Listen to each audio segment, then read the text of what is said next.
بسم اللہ الرحمن الرحیم۔ ایک رات سلطان محمود غزنوی کو کافی کوششوں کے بعد جب نیند نہیں آئی تو اپنے غلاموں سے کہنے لگتا ہے کہ کسی مظلوم پر آج کوئی ظلم ہوا ہے، تم لوگ گلیوں میں پھیل جاؤ اور اگر کوئی فریادی نظر آئے تو اسے میرے پاس لے آؤ۔ تھوڑی دیر بعد وہ سب واپس آ کر کہنے لگے، سلطان ہمیں کوئی بھی فریادی نہیں ملا، آپ آرام سے سو جائیں۔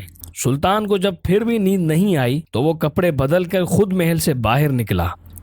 محل کے پچھواڑے میں حرم سرا کے نزدیک انہیں کسی کی فریاد سنائی دی، اے اللہ، سلطان محمود اپنے مصاحبوں کے ساتھ محل میں عیش و عشرت کی زندگی گزار رہا ہے اور محل کے عقب میں مجھ پر ظلم توڑا جا رہا ہے۔ سلطان نے کہا، کیا بات کر رہے ہو؟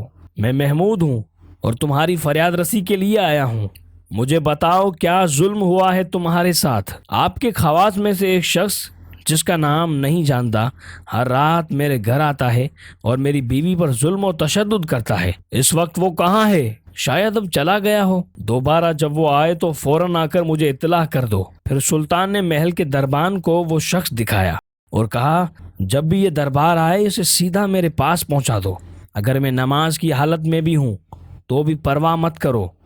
اگلی رات وہ شخص سلطان کے پاس آیا اور بتایا کہ وہ شخص اس وقت اس کے گھر میں ہے۔ سلطان اسی وقت تلوار ہاتھ میں لیے اس شخص کے ساتھ چل پڑا۔ جب اس کے گھر کے قریب پہنچا تو اس سے کہا کہ گھر کے سارے چراغ بجھا دو۔ پھر اندھیرے میں ہی اس کے گھر میں گھس کر اس شخص کا سر تن سے جدا کر دیا۔ پھر سلطان نے حکم دیا کہ چراغ روشن کر دو۔ اس شخص کا چہرہ دیکھا اور سجدے میں گر پڑا۔ پھر گھر کے مالک سے کہا، اگر کچھ کھانے کو ہو تو لے آؤ، مجھے سخت بھوک لگی ہے۔ آپ جیسا سلطان مجھ غریب کے گھر کھانا کھائے گا؟ جو کچھ بھی ہے لے آؤ۔ وہ شخص ایک سوکھی روٹی اٹھا لایا جسے سلطان نے بڑی رغبت سے کھایا۔ وہ شخص سلطان کے پوچھنے لگا کہ چراغوں کو بجھانا، سجدہ کرنا اور روٹی طلب کرنے کے پیچھے آخر کیا ماجرا ہے؟ سلطان نے فرمایا، میں نے جب تمہاری داستان سنی تو سوچا کہ میری سلطنت میں ایسا ظلم کرنے کی ہمت صرف میرے بیٹے کی ہی ہو سکتی ہے۔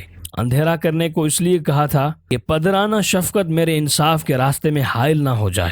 چراغ جلنے پر جب میں نے دیکھا کہ وہ میرا بیٹا نہیں ہے تو میں سجدہ شکر بجا لایا۔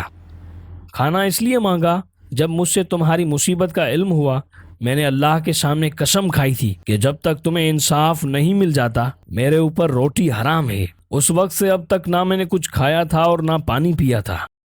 اگر آپ کو یہ کہانی اچھی لگی ہو تو ہمارے چینل کو ضرور سبسکرائب کریں اور بیل کے آئیکن کو ضرور پریس کریں تاکہ ہماری ہر نئی آنے والی ویڈیو آپ کو جلد سے جلد ملے۔ شکریہ۔